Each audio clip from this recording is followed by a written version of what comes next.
Hello and warm greetings. Time to present you the English news.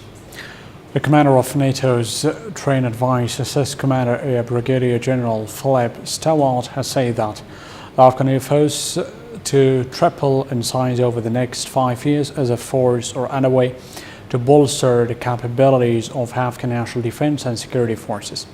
The general further added that currently the Afghan Air Force is approximately 8,000 airmen strong, with more than 120 aircraft, but over the next 5 years that force is essentially tripling in size, and the NATO mission will be needed to train those airmen up in some way, shape or in form, Stewart told Air Force Times.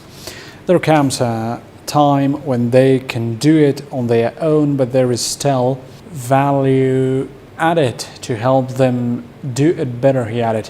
The Afghan Air Force currently operates roughly 20 of their A-29 aircraft in country at any given time, and although that sounds small, it is actually enough, according to Stewart.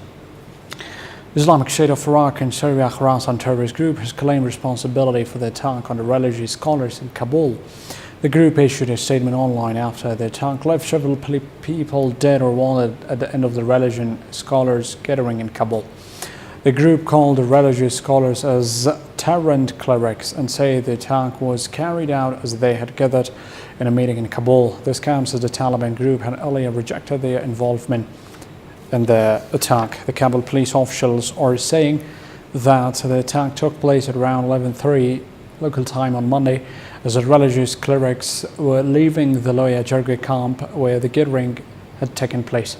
Kabul police spokesman Hashmat Sanagzai said at least 7 people were killed and at least 9 others were wounded in the attack. However, other sources are saying that the attack left at least 14 dead, while nearly 20 others have sustained injuries.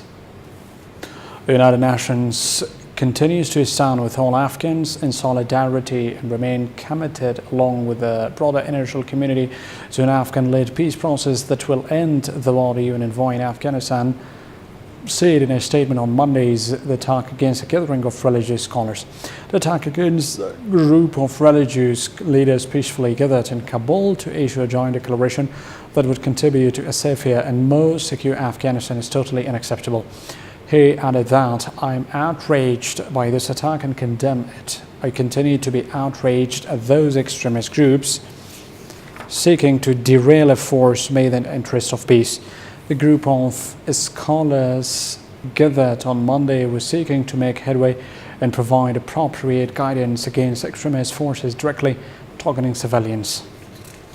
And Iran ready to boost uranium enrichment, Subh leader warns.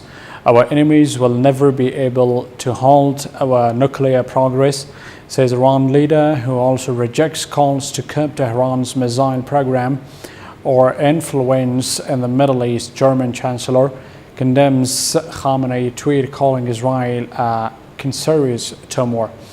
Iran's Supreme Leader Ayatollah Ali Khamenei said on Monday that the ordered atomic authorities to increase the country's nuclear enrichment capacity if a nuclear deal with world powers collapse.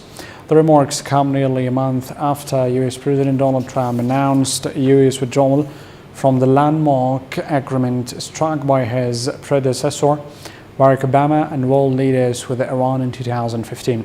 Under the deal, Iran agreed to curbs on its nuclear program in exchange for easing of crippling initial sanctions. The increase in nuclear enrichment derailed by Khamenei's speech would not exceed limits set by the nuclear accord, which Europeans do. Thank you for joining. That was a brief news. Have a good night. Bye.